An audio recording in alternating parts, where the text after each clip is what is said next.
whichever direction you approach the medieval market town of Bolsover, you'll be met by one of 7 attractive cairns, maintained with seasonal planting by Bolsover Civic Society, and which are a fine example of some of the work carried out between the Civic Society and Old Bolsover Town Council. And it's on more than one occasion have these two organisations joined forces. October 2016 saw the completion of the Back Hills project. There we are.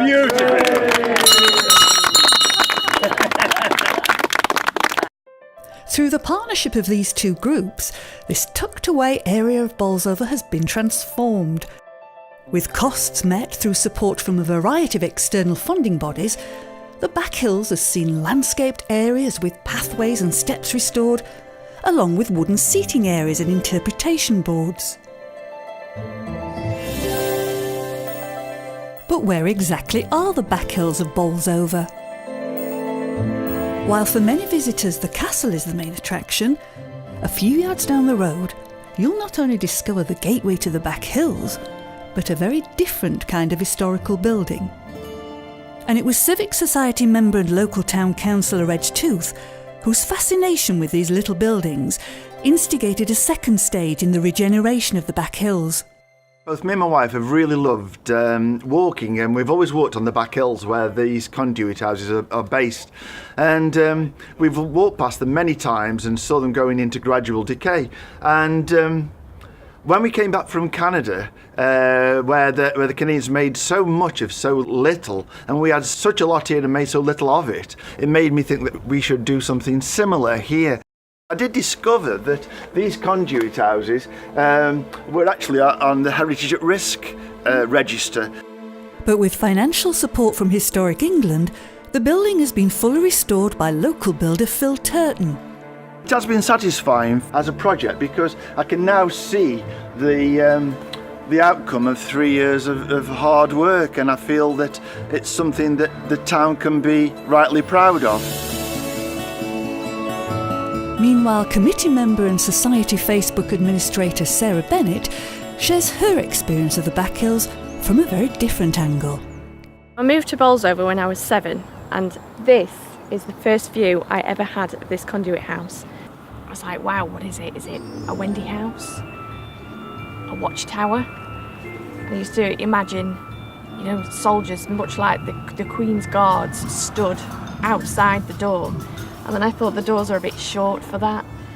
And then I discovered the little window at the other side, and that looking out onto the view. I thought maybe it's a watchtower. And then my dad went to the local library in the 80s, and he brought home this poster, which cost him 50 pence.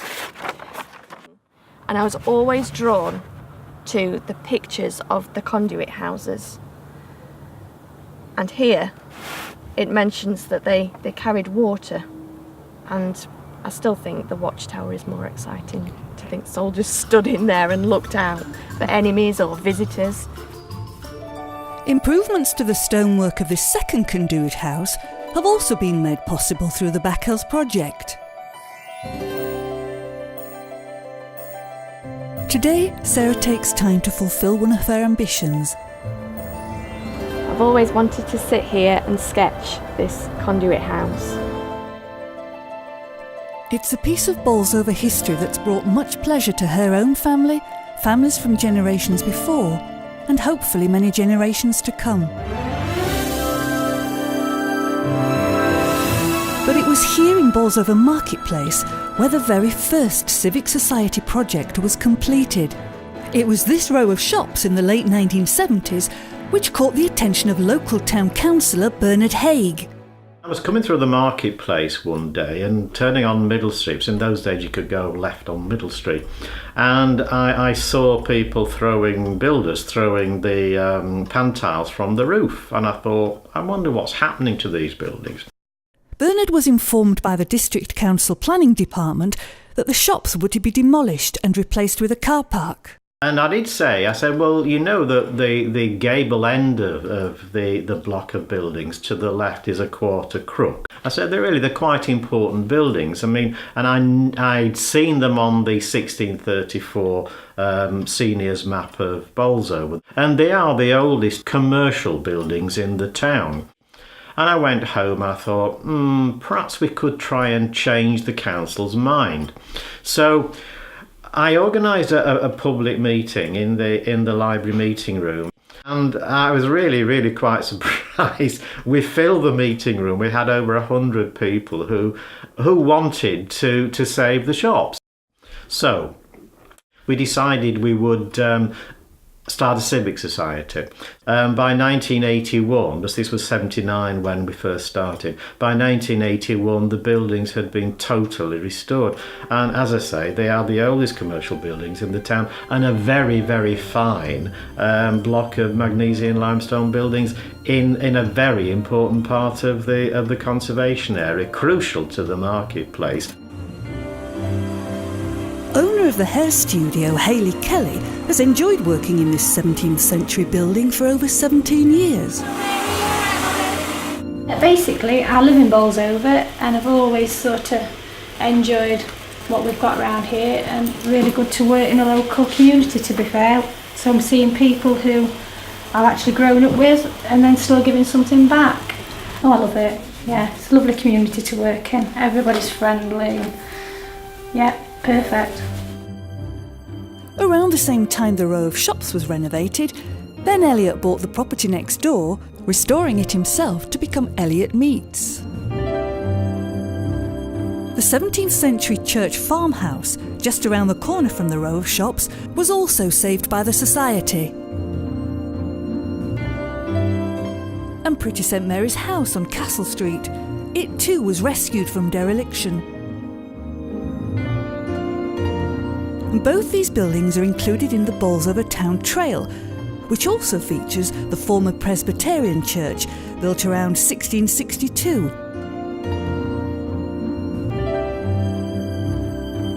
And the Pantiles, an attractive Georgian house built in local magnesium limestone.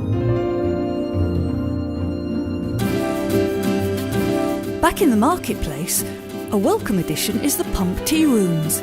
Taking its name from the original town pump, which was sited here as far back as the 1880s, the new establishment is already proving popular.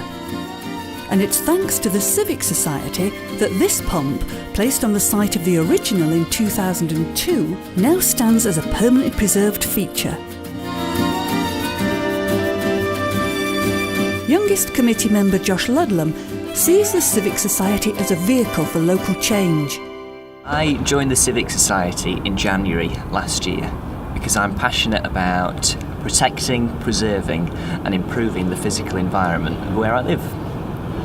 The Society founded the Big Tidy Up that in March this year saw around 70 people surge through the town, collecting waste whilst generating a sense of civic pride. Guess how many bags were collected? I bet you're thinking you could count them with the fingers on your hands. This enthusiastic team of like-minded people collected 93 bin liners of waste from our town. Joining the Big Tidy Up team were Bolsover WI, Carvale Community Association and Friends of New Bolsover. So for those of us that thought that the collected waste bags could be counted with the fingers on one hand, we were wrong. Unless, of course, you're a creature with 25 hands or so, in which case I take that back. You know something? Bolsover is often considered an invisible dormitory town. I disagree. There's a lifeblood of passion surging through the streets, and I believe that Bolsover Civic Society drives improvements in our town. Improvements have also been made outside the town centre. At the entrance to the former colliery, which closed in 1993, stands a landmark that until recent months was showing the effects of over 2 decades of weathering. Until, that is, the Civic Society stepped in and initiated a much-needed refurbishment project. With financial support from the local councils, damaged metalwork was repaired and the whole structure repainted. But why was this project so important to the Civic Society? It's almost the last remaining legacy of mining in Bolsover, and I think it's particularly interesting because the truck itself is a Bolsover colliery truck from the original colliery before nationalisation in 1948. So we've got an original truck from pre-nationalised mining in North East Derbyshire, and the pit wheel is from Bolsover colliery. And obviously the winding wheels have gone. This is the last remaining relic of the mining industry here. It's really important.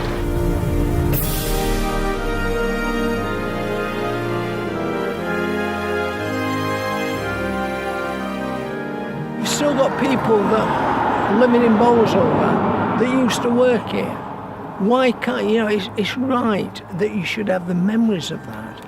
It's right that their families should be able to see where their grandfathers, fathers have worked in the past. And in future generations, it's going to be the only thing that's going to remain of a type of life. Without mining in Bolsover, the town wouldn't be what it is today at all. So it's really important to record the industrial heritage that we have. Whilst the Civic Society continues to help preserve Bolsover's past, what of the Society's future? The future of the Civic Society is looking pretty good. We've got a good, strong membership, and I would think probably the youngest average membership that we've ever had. So I think, we've got people from all walks of life, and we all have a different views, but all in all, I think we pull together quite well. I joined the Civic Society to help and do what I could to keep Bolsover a lovely place to live in and help develop it for future generations. Since that time it's changed a lot. We've lost the mines, we've lost coal light, but in doing so we're trying to keep the centre alive and an interesting place for people to live in. It's important that we do attract new, younger members to the Bolsover Civic Society, because that's the future. We are the future, the younger generation in Bolsover. Why not become a member? Steer the society and steer Bolsover.